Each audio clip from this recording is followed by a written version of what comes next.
Hey y'all, it's Dr. Know-It-All. So I wanted to do a quick episode today. Brian Wang, who is participating in the book that Lars and Randy, and I am participating also. Don't want to make it sound like he's participating at the same level as I am. Randy and Lars are the ones who are primarily writing the book. But anyway, the book is coming out November 1st, so definitely stay tuned. I'll put a link to it in the descriptions of my videos as soon as they come out. But anyway, he sent along a note that he does. He's got a YouTube channel. I'll put a link to that in the description. It's fantastic. And so I'm taking some information from him and I'm going to relay it to you because I think it's a watershed moment in the history of Tesla and also kind of like ICE cars and a lot of things. So it's important. But anyway, so take this with a small grain of salt because he said he can't absolutely confirm this, but 99% sure that these numbers are correct. But let me just go through the numbers quickly here first. First of all, year to date, the Toyota Camry, which is, kind of the most popular car. It's the benchmark. It's the boring car, but it's like $30,000 or a little bit less or a little bit more depending on the trim. And so it's a basic car and it's sort of the benchmark, the most popular vehicle. It's been around for, I think almost 55 years, maybe 66, 67 when it was introduced. So ages and ages ago. Anyway, so that's the benchmark that we're talking about. Year to date, they have sold 731,579 vehicles. In quarter three, they sold 227,017 vehicles. And most importantly here, in September, they sold 574 vehicles. So that's the benchmark that we're talking about. If we then turn to the Model Y, year to date, the Model Y has sold 530,289 vehicles. Now, obviously, that's significantly less than what the Camry has sold. But as we start looking at the more recent times, things start to shrink up really quickly.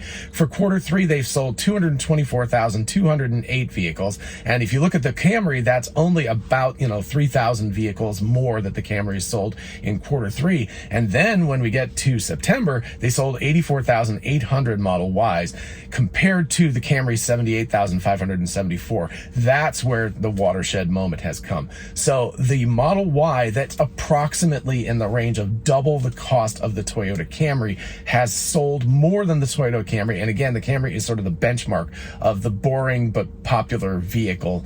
And Toyota has been manufacturing it forever. And it's kind of a sign of like, this is the basis of ICE cars. This is what they're all sort of based on. And you've got a vehicle that admittedly is in a different category because this Model Y is obviously a SUV as opposed to a sedan type of car. But you're looking at a car that is twice the cost of the Camry, and it sold more than the Camry globally in September of 2022. And then Brian's estimates for the Camry for quarter four of 2022 are 230,000 to 260, and for the Model Y, he's got it estimated at 270 to 320,000. So if we have actually done this and his numbers are correct and they pan out, we're looking at the moment when Tesla has passed the most popular model vehicle on the planet, right? They have become, the Tesla Model Y, as Elon predicted, is, the most popular car on the planet at this point. And Elon said 2022, it would be the most, the highest revenue car. In other words, the most money from a vehicle sold. And in 2023, it would be the most cars sold of any particular vehicle. So it looks like we're hitting that number. And remember that even though, for year to date so far, the Tesla sold 530,000 and change, and the Toyota Camry has sold 730,000 and change. At double the cost, you're still looking at the Model Y making more revenue, creating more revenue, and definitely more profit because Tesla is so profitable than the Toyota Camry year to date, but they've actually sold more numerically than the Camry in September of 2022. So this is a massive kind of thing, it kind of can't be overstated how important this moment is. This is a vehicle that's only been around since what was at the end of 2019 or early 2020. I think it was early 2020 actually when they started selling this vehicle. So it's 2.5 years ish. I mean, if you want to be super generous, 3 years, but it's not even really 3 years yet. So we're looking at a car that's been around for on the order of 3 years versus a car that's been around for more than 50 years and has been the benchmark of popularity for that amount of time. And suddenly the Model Y has taken over and it has sold more numerically and should sell more than the Camry in quarter four, which is the October, November, December time frame. So we're looking at this car that should leapfrog the Camry. And then once it does that, the odds that the Camry, which is an ICE vehicle, and you can see ICE vehicles collapsing, and they do have hybrids and things like that, yes, so they obviously have hybrid Camrys, but overall the sales of ICE vehicles are collapsing so quickly that hybrid vehicles, which are still ICE vehicles, they're ICE vehicles with a 2 kilowatt hour battery inside them. That's basically what they are. But anyway, those vehicle sales are collapsing very, very rapidly. And at the same time, you see, again, this incredible increase in the sales of electric vehicles, most notably the Tesla Model Y, which is just it's a perfect car. I've been driving this thing for 2 years now almost. I think we got it on December 13th of 2020. So we've been driving it for, almost 2 years, and it's just amazing, and it keeps getting better. And there's just no comparison. Why would anybody go back to purchasing a Camry if they can afford a Model Y? Now, obviously, the double the cost is a big deal at this point, and it's something that Tesla will have to address eventually, either through robo-taxis, whereas you don't have to buy a car anymore, or alternatively through selling a more like $30,000 car that's more on the level of what a Toyota Camry is in terms of cost.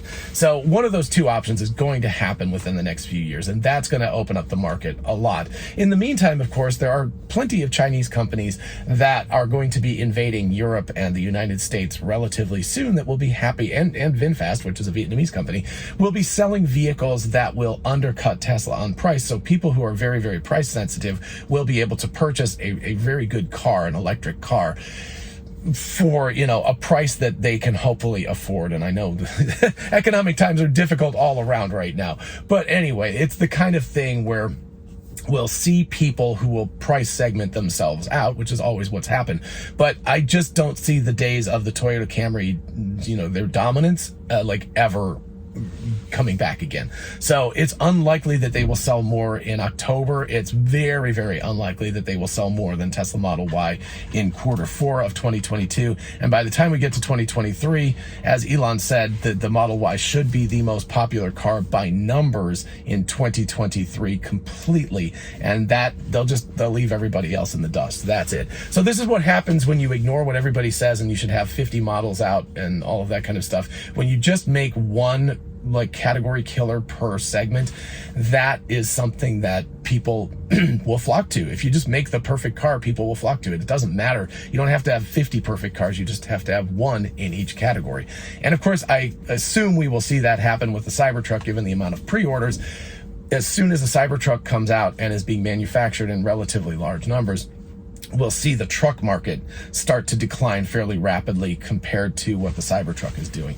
So we could easily see in the United States, which is a very, truck heavy market, we could easily see the Cybertruck become the most popular vehicle by 2024 or 2025-ish, something along those lines, 2 or 3 years after it's introduced.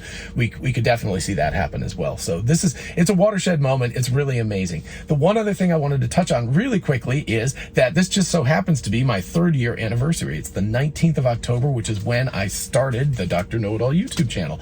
And if you want to have some fun, you should go and sort by date, go to my videos, sort by date, flip it so you see the earliest one.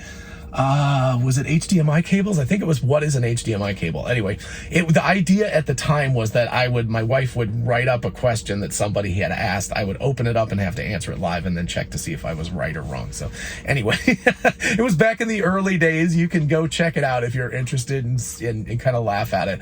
But yeah, so 3 years, it's been an amazing journey, folks. I really do appreciate it. And part of this journey is on Friday, 2 days from now, I will be driving down to Florida for TeslaCon Florida, and I will be talking with Chuck Cook on Saturday at 2:30, something like that, somewhere around there. The two of us are just going to wrap and talk to you guys. So anybody who's down there, definitely come check it out. It'll be a lot of fun, and we'll also get to tour NASA at Cape Canaveral on Sunday, which is also going to be awesome. I'm really looking forward to that. The last time I did that, I was just a little kid, so it's been ages. So I'm very much looking forward to it.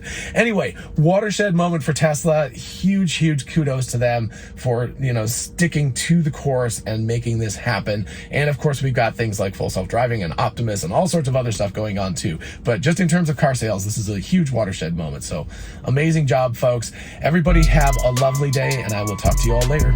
Bye-bye.